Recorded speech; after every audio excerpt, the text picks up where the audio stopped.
Hey guys, it's me, Nalthazar, and welcome to another episode of Achieving Perfection. Per the usual, I'm going to go ahead and show off the decks.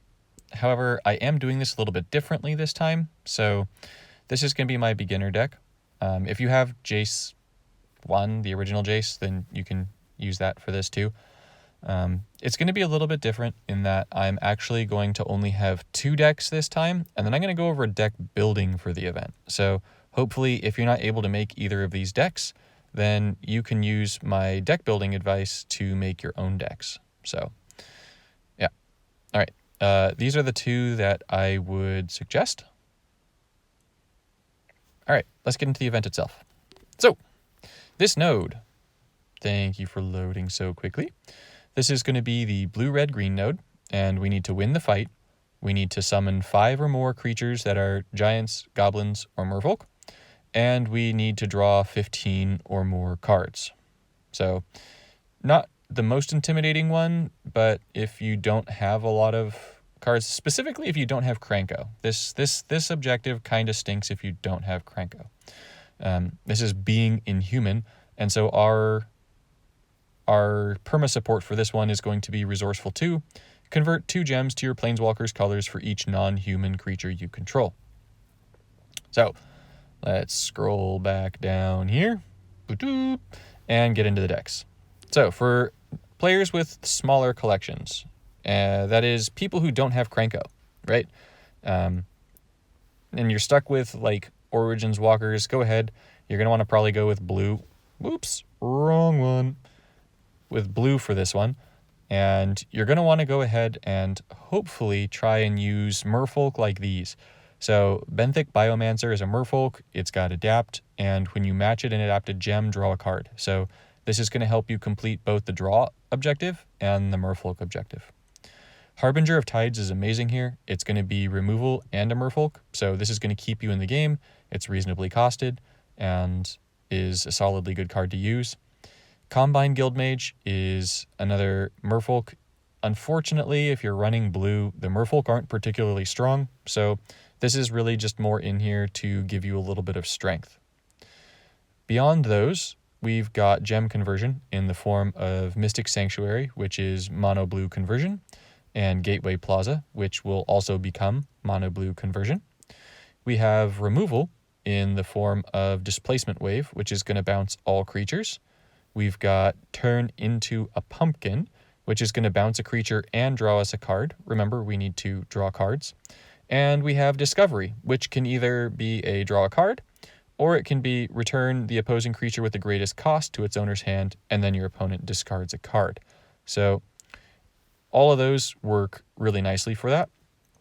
And then finally, just for a little bit of extra card draw, I threw in Into the Story. It's draw 3 cards for 9, or if your opponent has a ton of cards in the graveyard, which, probably won't happen, then this is going to cost 4. Talent of the Telepath just helps you get through 2 different cards. So that's the beginner deck. If you have more cards at your disposal for this node, then okay, you want Kranko. Kranko alone is going to complete the goblin objective. So anytime we get a summon X or more goblins, use Kranko, right? I mean, you just get this thing down and objective over. Killer Instinct is an obvious pairing with Kranko, but do not play Killer Instinct too soon. You need to make sure that you get your card draw. So that's why in this version of the deck, you'll see that I'm running both Finale of Revelation for card draw, and I'm running Nissa's Revelation for card draw. So both of these are going to provide a lot of card draw. If you need, you can use Sarkhan's first ability for additional card draw, part of why I'm using Sarkhan for this node. Frost Titan is going to provide you with some pretty consistent control. I really like Frost Titan, so also we can summon giants for this node, I believe, and this dude is a giant. So big win there. Also, we've got a board wipe. I never like to go without a board wipe if possible, and the Great Aurora gets rid of supports and creatures.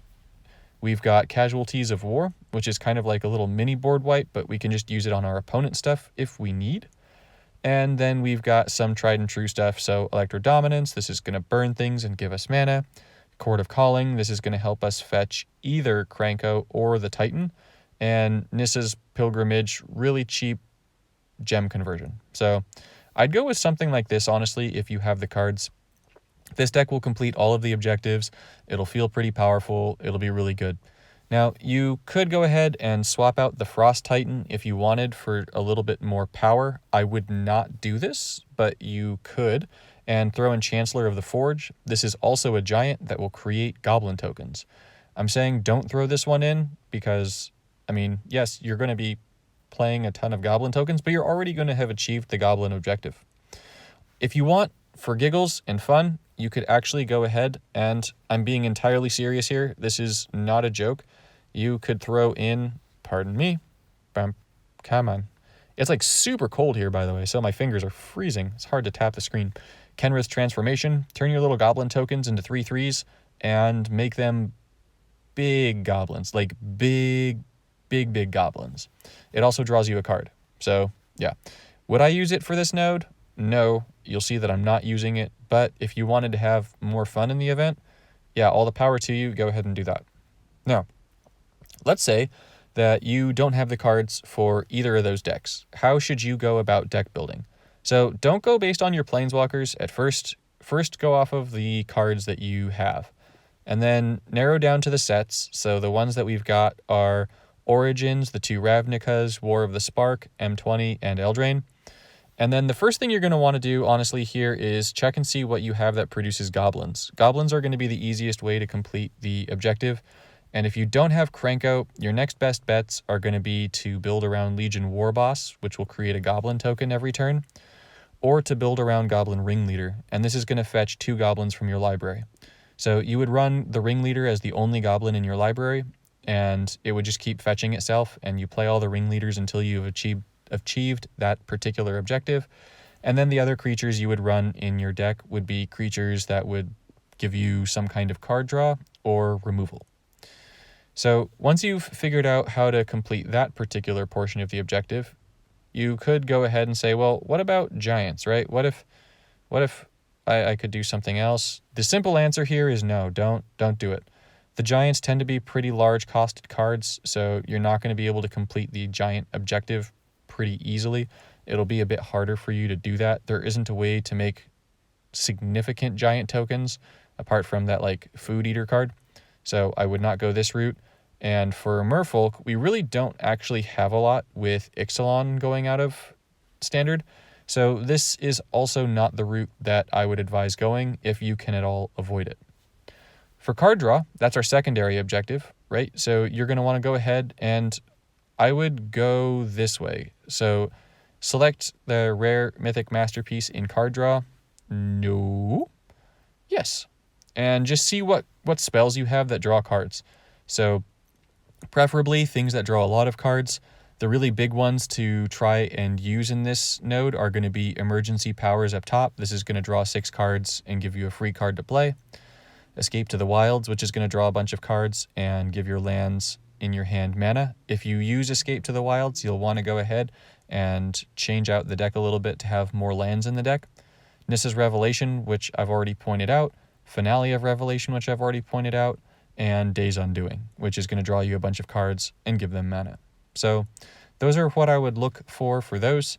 And then finally, the last thing I would do is go ahead, plug that in, and just look at what sort of removal you have available. Now, I know that this includes blue, and so as it includes blue, it's going to enable you to use stuff like Flood of Tears, which is a bounce.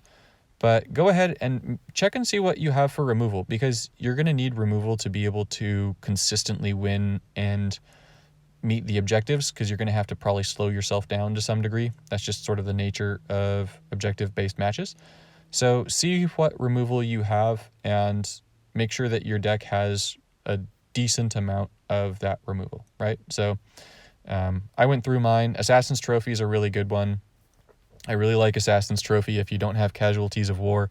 It's a pretty cheap card, and it's going to go ahead and destroy creatures. It can also destroy supports. So it's a pretty solid card. If you don't have that, you can run Turn to Frog or Bedevil, right? I'm still suggesting Sarkhan for this, or Brokhan, or however you want to call him. Or you could run Engrath's Rampage. This is an uncommon, and this is going to destroy a creature or a Vanguard. So that's how I'd go about taking a look at building around this particular objective. I hope you're able to make a perfect deck, and I hope to see you in the next one. Maybe?